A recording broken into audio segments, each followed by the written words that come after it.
Nous, on a déjà le témoignage que ça s'est passé, c'est arrivé.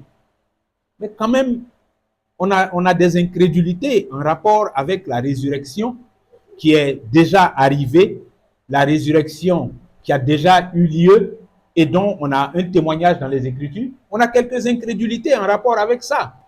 Mais, bien aimé, quand je dis qu'on a quelques incrédulités en rapport avec ça, c'est en réponse à la question de savoir si notre façon de marcher dans le Seigneur, est-ce qu'elle est à la dimension de ce que la résurrection de Jésus-Christ représente, ce que cette résurrection opère en nous et pour nous, et ce qu'elle représente pour notre salut.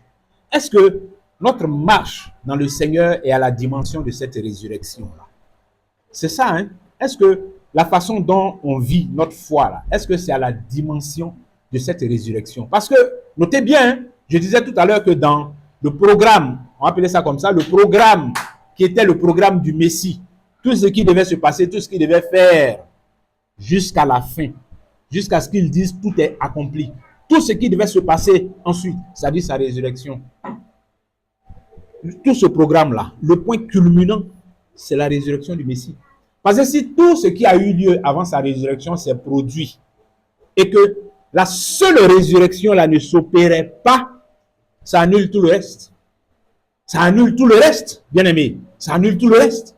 Si la résurrection n'a pas lieu, si on retire la résurrection de tout ce que le Christ a accompli, c'est que tout le reste, là, ça tombe à l'eau. C'est ce que Paul exprimait quand il disait que si Christ n'est pas ressuscité, notre foi est vaine.